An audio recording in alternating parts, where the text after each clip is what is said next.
Today's Tuesday, July 11th. This is the Post Up. I'm Ryan Sampson, the producer, but I'm joined by my guy, Brandon London. Brandon, how you doing, man? We're running cover two today. Running cover two today. Running Dexter, where cover you at, two. baby?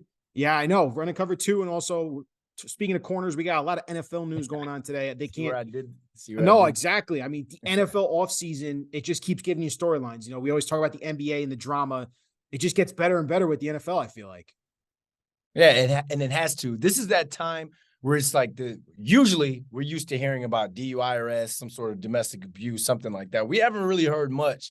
Gambling. We heard the thing about We gambling. had the Kamara stuff, though, too, today. And then the Kamara stuff just dropped today as well. But this is that time when fans get antsy and they start harassing players, or players feel like, well, you know what? I got time today. I got time right now to I can put up bulletin board material right now and go at it with some fans. So for us, it's kind of dead in a way. But when it comes to like all the beef that goes outside of the field, oh yeah, we're here. Yeah, for it. I guess real quick before I get into my first topic here, like, is there angst and that anxiety you have? Right? Oh, you were a week away from training camp pretty much opening up. Like, is it for real from an NFL player standpoint when you're getting ready? Like, it's there, the anxiety. Like, I can't wait to get going. It's the anxiety is there, but you learn how to lock in. The more years you get under your belt, the less time you have to be worried about something. Now it's just about fine-tuning your body and getting your mental right, because you're about to go until, if you're lucky, the second week of February? You got a lot of football left to play. So right now is lock-in time. It is lock-in time. And then we saw today, they're probably going to start with our top story here, Kadarius Toney.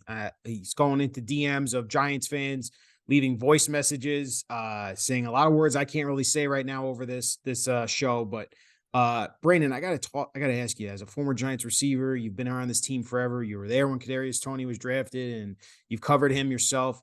What is he doing? Why does he keep giving fuel to the fire that is the New York fan base and the Giants, and just the unnecessary, unwanted attention that he's bringing onto himself right now?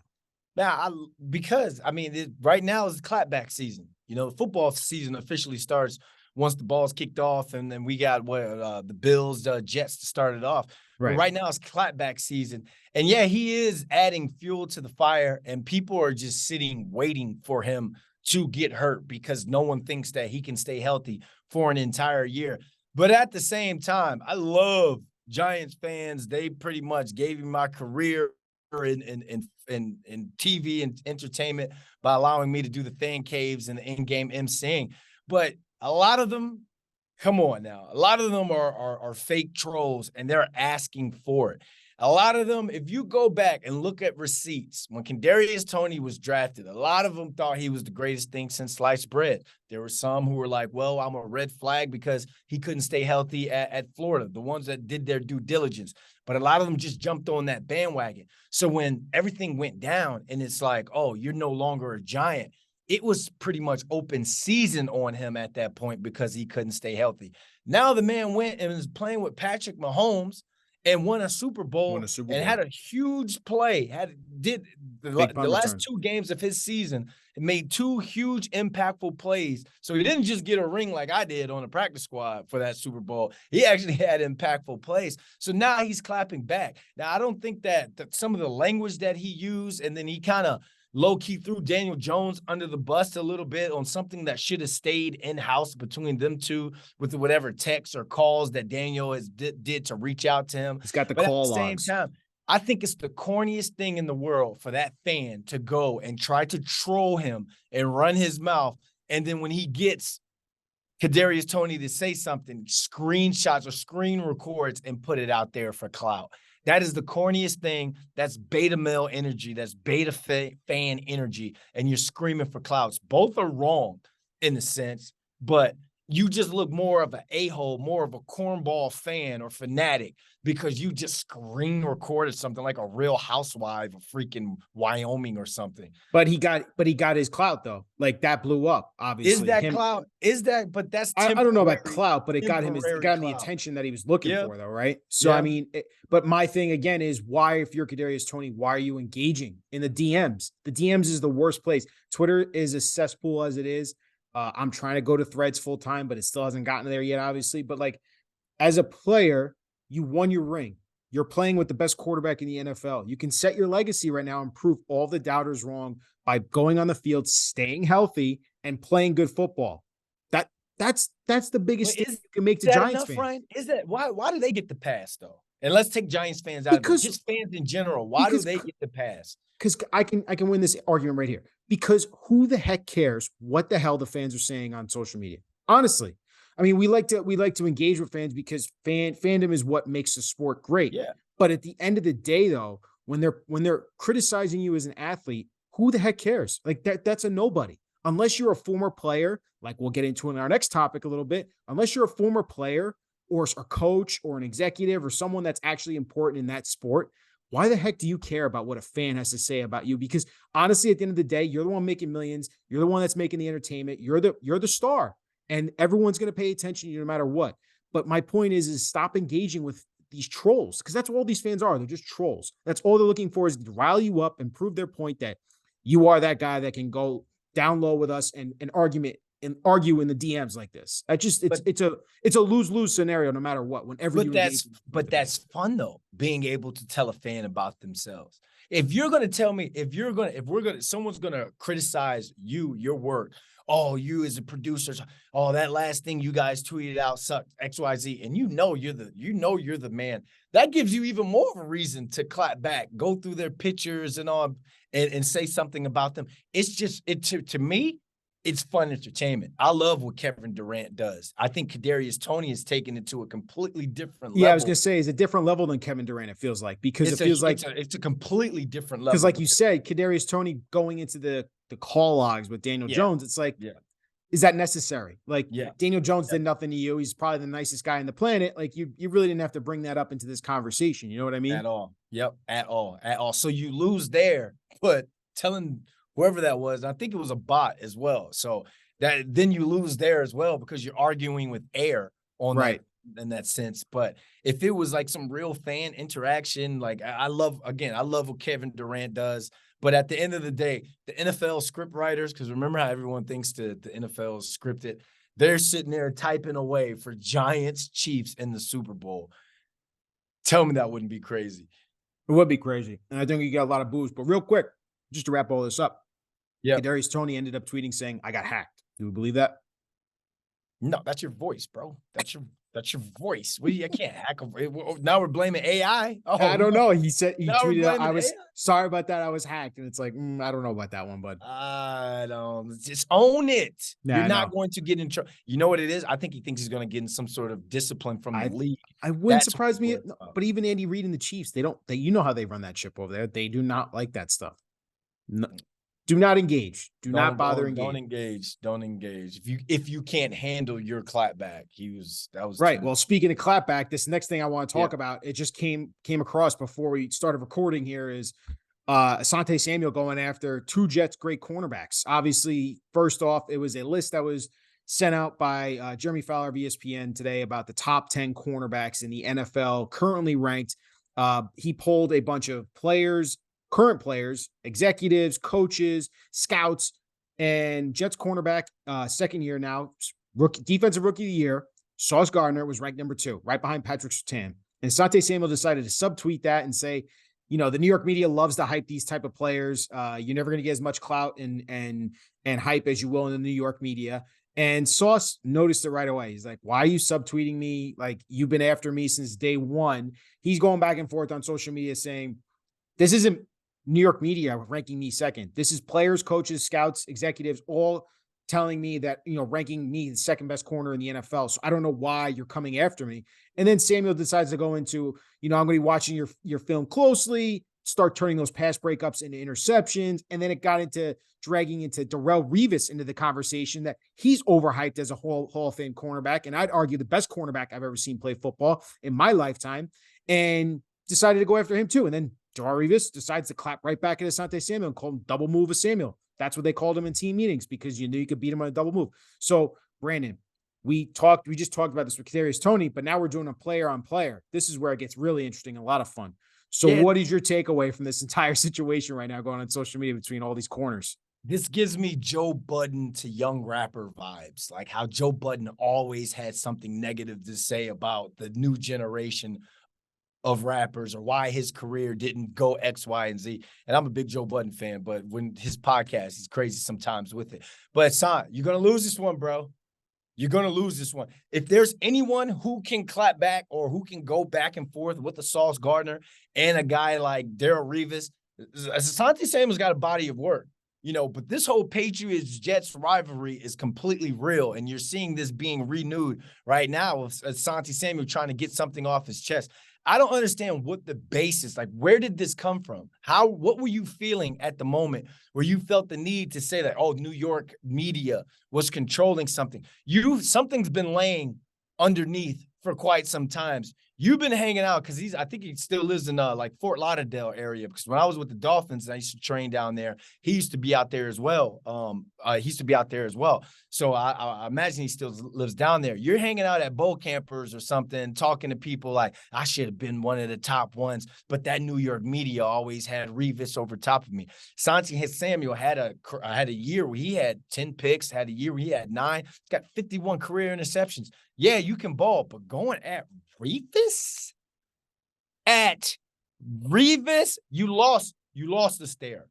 You lost the stare. At some point of these arguments, whether it's Charles Barkley, whether it's any of these talking heads, Richard Jefferson, any of us talking heads on the sport, when you go at a certain player at a certain prestige, and then you're trying to use whatever excuse, like a media, on why Revis was an island, you lose this, Ryan. You absolutely lose this. That makes me want to disengage with the tweet now, because it's like, yo, this dude's off his rocker.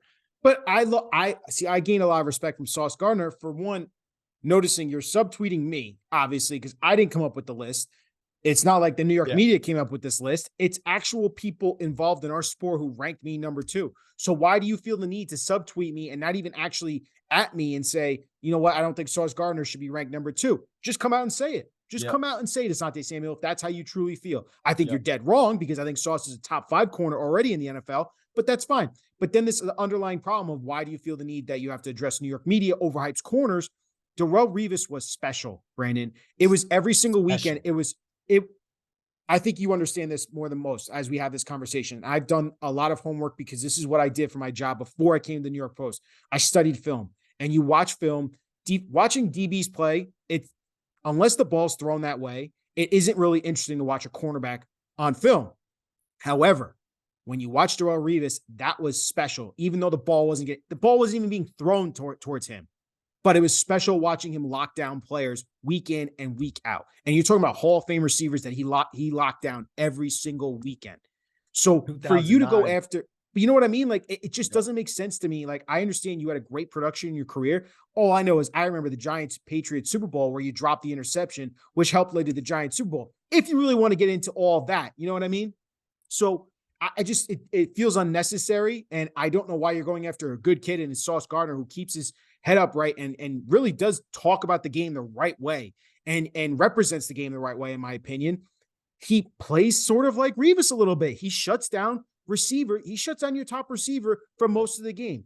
Obviously, year 2, I can't wait to see what he has in store. He can only get better, you would hope, but it's already been a great start for the kid. You know what I mean? Well, you know what it is then, Ryan? Asante Samuels probably feels like he never got his flowers. He probably feels like we're not saying his name enough in terms of the career he had. He probably feels, because remember, he's going to war with Bill Belichick as well. He's going to war with his own franchise, or the franchise that rose him to stardom. So we could easily just say, hey, you're just another New England, a product of New England's defense system guy. Right. We could call you that as well, but I choose to say, hey, man had 51 career interceptions. The man can play, but you lose us. Especially like you saying, like, this is entertaining for fans. But like you saying, when you watching tape on this, me having gone up against both guys when I was a Miami Dolphin, caught a ball on Revis. I'm gonna end it like this, and I know if this clip gets out, they both will be like, "Man, who are you?" But as a wide receiver playing in that era of football, when you're during the summertime And like we said at the beginning of the show, when you're cleaning it all up, when you're getting locked in, you're fine-tuning your details to go up against Revis Island before Asante Samuel. And that you ask any receiver of my generation, Ocho Cinco, Andre Johnson, and again, my career numbers ain't nowhere close to any of these dudes. But I know football. I'm a son of a football coach. I studied the game. I got a chance to play in a postseason NFL football game. 4 catches in that game. So all I'm saying is, and you can ask any corner out there, and I would love for the Marlon Humphreys. Yeah. Whose poster did you have on your wall growing up?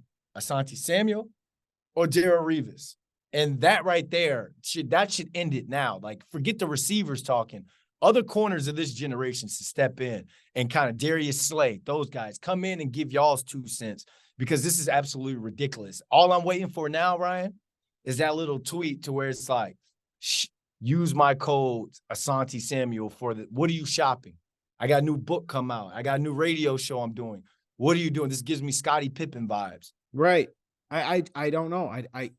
I never thought of Asante Samuel as one of the best corners I've ever watched in the NFL. You know what I mean? Like, it doesn't make sense. A darn good one. He was a darn good one. Heck one. of a player. Dude, he had a great career. Like, Great if you really want to compare it to the rest of the NFL players that usually come to the league, hell of a career. But you're talking about a no doubt first ballot Hall of Famer, arguably the best corner to ever live. And then you're talking about an aspiring kid that just won Defensive Rookie of the Year, is one top 5 pick, and proved out in the field that he can play, and he can play with the best of them. We saw NFL quarterbacks not throw at Sauce as a rookie. Throw at him. I don't know, man. It's interesting.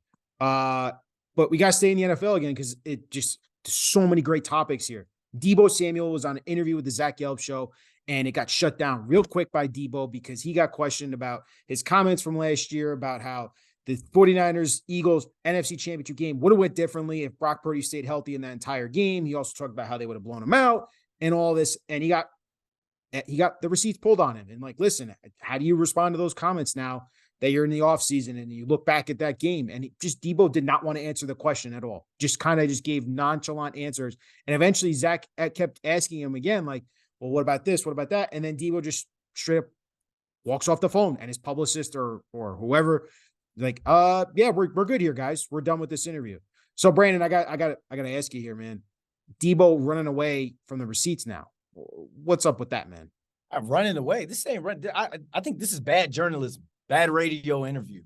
This is, I mean, who's thinking about last year anymore? Like, why talk Brandon, about it? Everyone talks about that.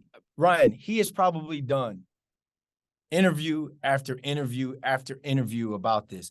The man, they've already gone through phase 1, 2, 3 of OTAs. They've gone through OTAs, mini camp. Everybody's mind right now is looking this way. So what this dude is trying to do, because the radio guy needs Deebo more than Deebo needs the radio guy at this point. So what you're trying to do is you're trying to get him in some sort of gotcha question. We know we're going to pull the best minute 30 to 2 minutes of our interactions from this, and we're going to clip that clip for social media, for likes, to promote, to get people to watch this. Right. Now, if you get him to talk about that again, Deebo Samuel still hasn't let go of the loss in the NFC Championship game. The man said, and he even said when he answered the question, he said, "We don't see them till week 13. We'll see how it goes. We'll see how it goes then." Yeah. There you go, right there. That's where my mindset is, buddy. I'm not thinking about that. I'm thinking about week 13 ain't even, I need to be healthy then. We need to make sure who's our quarterback then. Why run my mouth right now? I'm going into training camp in a week or two. That's not dodging questions, in my opinion. It's a lazy interviewer. But I don't know if a lazy interviewer. I think it's more responsible of the player. First of all, if you're plugging something, because we all heard from Zach Gelb after Deebo walked off the interview, he's plugging a product. You got to be responsible for doing that entire interview. You're getting paid a lot of money to plug that said product. So as the athlete promoting whatever that is, you kind of have to take the questions. Like, you're getting paid a lot of money to take those questions. And if you don't want to answer them, you don't have to answer them. You can just be like, we're going to play them in week 12, week 13, and keep, like, kind of like the Marshawn Lynch.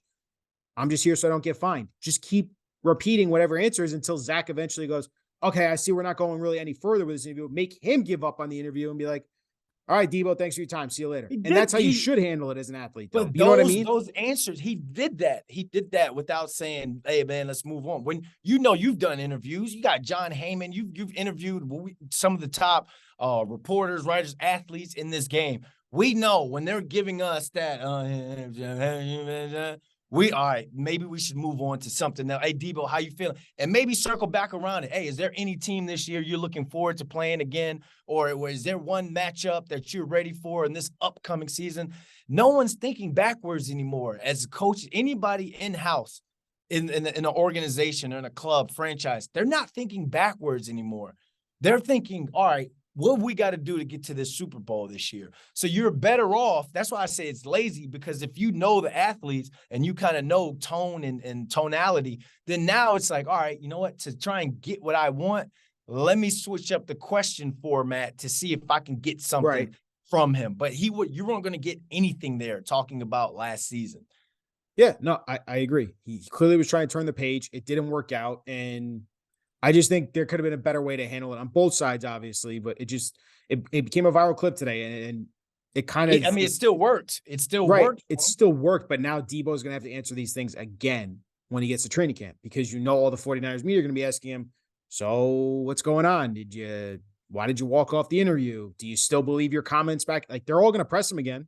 So it's a matter of how you're going to handle it again. I don't think so, because remember, this isn't something that, we paid Deebo or he's plugging something, so we'll put him on our radio show. Remember, right? But the training camp, you're supposed to talk, though. Like, you have to talk to the media. You know what I mean? Oh yeah, you do, but you don't have to. But then there's another way. There's another way for him to be like, man, I don't want to talk about it. Let's talk about the season. Let's talk about football. And that's right. That's where the story's going to continue here. Like, that's where we're going to ask. He's going to be asked those questions. You know he is, and he's going to have to. You got 5 minutes in that scrum, 5 to 10 minutes with that player. Are you going to waste your question on still asking about last year, or are you going to ask about something that people want to hear now? Brandon, you know how it is, man. These media. What do you think he's gonna? But what do you think he's gonna say? Like, what do you think he's? I think he's gonna say what you said. Like, I don't want to talk. I'm here talking about this year, this season, and then that'll be the answer. Media, and you may get one question in that scrum, because a lot of people a lot of press is gonna cover the 49ers. Correct. If you get that one question, you're gonna waste it on that. Well, that's part of the whole thing of why this all really blew up, because you're talking about the two teams that I think are clear-cut the two best teams in the NFC. It's not even close. It's not even close. Even if you have questions about Brock Purdy or the quarterback situation, the NFC, it's a crappy conference, if we're being honest with you. Now that Aaron Rodgers left the Packers, there are and Tom Brady retired. It's two teams, in my opinion. It's a two-team race, and everyone else, we'll see. We'll see. The 49ers and Eagles, though, are stacked and loaded. You're talking about maybe that NFC Championship game would have played out differently if Brock Purdy didn't get hurt. So, yeah, I think this story is going to continue, and it's going to continue to develop with those Deebo Samuel comments, because it gave a lot of – I think it's giving fuel to the fire to even the Eagles. The Eagles are like, what? Like, nah, you know what I mean? No one on the Eagles is thinking about this. We'll see. For the reason what you said, you're talking about the two clear-cut teams that have the best chance of making it to the Super Bowl from the NFC. Both of them lost. Both of them didn't bring home the hardware last year. So both of them erasing last year out of their mind. And everyone's mindset is going towards, I don't know where the Super Bowl is this season, but everyone's mind, when they step in during training camp, everyone's mind, body, and focus is going towards getting to that Super Bowl. If someone from the media and press wants to waste their one question with that, then that's going to suck, because you're going to want to see him again week 1. You're going to want to see him after a 3-touchdown game week 4, week 5. Now you're that guy that where it's like, well, I'm not talking to this clown. I still have to talk to him, but I'm just going to give him little BS answers instead of giving him something good when you actually need to write about something. Right now, who cares about last year, or who cares about how he feels about it? And we know how he feels about it. I saw him running on the treadmill. He clocked like 18.9 miles per hour on that treadmill. He's ready to work. That dude is a worker. He's one of the top playmakers in the league. So I'm not going to waste my time with that. Deebo, Darius Slay, week 13. Talk that. Get him to talk about that matchup rather than last year. But I get what you're saying, and he's going to be forced to talk to media and be available. But he's not forced to give. He's still not for. He's not. That doesn't force him to give a clickbait answer or anything No, to that again, media person. I don't think he's going to give that clickbait answer. What I'm just saying though is that story is going to be there for the foreseeable future. If we're being honest with you, it's going to be that week 12, 13, whatever, whenever they play in those 2 weeks, and then it's probably going to be the same thing in the playoffs because I'm sure these two are going to be facing off in the NFC Absolutely. divisional or championship round. So it's going to be there. It's going to be an interesting storyline, in my opinion. All right, let's wrap it all up with our last story here. Zion Williamson, he was talking to Gilbert Arenas, and Arenas asked him, uh, your diet. There's been rumors, you struggle with your weight. And Arenas goes, is it hard to diet at your age? Be honest. And Zion responded, since it's you, I'll be real. That bleep is hard. It's hard, man. Like you're 20, 22, got a lot of money. It feels like all the money in the world. Man, it's hard. But I am at the point where because of certain things, I'm putting back wisdom around me, putting people around me with wisdom, put me on game to certain things and to go from there. Now he's 22 years old and he's played in just 29 games in the last season after he missed the entire 2021-22 season because of other injuries. It's been reported widely, Brandon, like Zion has not been able to stay on the court because of the weight issue. Those injuries aren't being helped by the weight issues. So real quick, to your response to these comments here about how it's hard to diet at his age because of all the money he has. Tell you the truth, Ryan, this is a bigger red flag than him messing with porn stars or adult film industry people. You can go do whatever you could go do whatever you want to do as long as you're not, beating on women or, beating on dogs and doing absolute craziness. But this right here is the opposite of a Mamba mentality. Where if I'm an NBA GM, I'm an owner, and I want to give a young kid like that all this money. I want you to be the face of my franchise. You mean to tell me you can't handle the diet? The one of the things that's holding you back to reaching your prime, to reaching who you supposed to be as the number 1 overall pick in the draft that year, that's holding you back. Or you can't overcome that obstacle in your career because of the money, because you have the money to go eat XYZ. Russell Wilson spends about $1 million on his body in terms of chefs, workouts, chiro chamber, all that stuff. And look at the longevity. Zion, if you want to look at LeBron. LeBron spends the most money of any athlete on his body. So when you talk about, oh, I might have put some old guys around me that put me on some game, and that's just people you got just to hear, hey man, don't eat marshmallows or Oreos. Or maybe not go out to that steakhouse tonight. Maybe you should stay in and have a chef come cook for you. Don't get the you can afford it. The chef will make a steak that tastes just as good. Or salmon. That's not as fatty. That's not as bad for your body. That's going to help you recover better. That's going to help you give you the proteins so your body not only fatigue, but when your body breaks down. That was the worst thing that he could have said at that time. Yeah, I totally agree. You bring up great points by Russell Wilson, and I mentioned LeBron James. These are the prime athletes. They knew they had to take care of their body. Tom Brady's the same way. You got to be able to fuel your body the right way. And tell me if I'm wrong here, Brandon, but I know it's real, but these professional sports franchises provide chefs that are providing good quality, healthy food for you. Obviously, there's unhealthy options there too, if you really want to indulge into that. But Zion has the money and resources to have the best health system team around him to diet better and keep that weight off and be in better shape. But like you said, if you're admitting that the money is too much and it's turned your brain a little bit into I can do this, I can indulge in this, I can have that extra dessert, I can have this, or my diet can be poor because I was always the best athlete growing up. It's changed, man. Like you're going to be held responsible here like that, You just hit it. What's the difference between Russell Wilson, Tom Brady, and I guess LeBron James is a little bit different. He's different, right? But Russell Wilson was always overlooked. Yep. Tom Brady, underdog. These are guys that, they were good. Russell Wilson was a beast in high school, but these were guys that had to play above their ability and had to conquer the details, had to conquer the little things, not only within their sport, but outside of their sport. Diet, media relations, how you handle yourself and conduct yourself as a man outside of the walls of the franchise building. LeBron he had the pressure on him since day one. I would say Right. even more pressure than Zion. And look at the way he's conducted himself. But Ryan, I tell you all the time, the money, the greatness, all of that is still not enough for some people in order to really lock in and go to that dark place to where it's like, I can't even go to the club tonight. I can't even enjoy this max contract the way I want to, the way that me and you would go out partying and hanging out. That's what the off season's for. But even then, LeBron drinking his little wine here and there, maybe drink a little tequila, but the people who I've been around have said in like their own little space. No one's ever seen LeBron belligerent drunk. No one's ever seen LeBron acting a fool, like wasted or anything in that matter.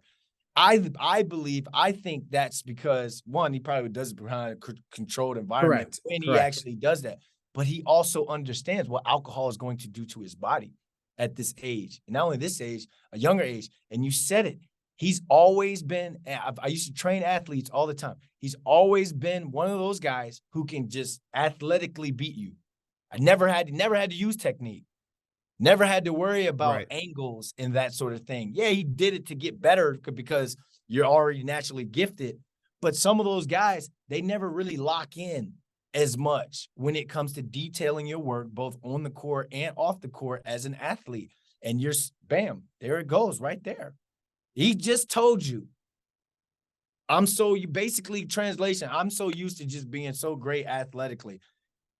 Man, these other dudes, I don't know how to lock in to keep up with these other dudes. I need to get wisdom from other people.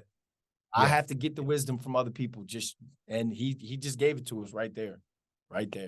So it's concerning, man. It really is. You talking about a 22-year-old? This is it for his career. That's the other part, man. Like at 22, you can eat a pack of Oreos and still go out there and jump out the gym. How many packs of Oreos are you eating? How many packs of Oreos?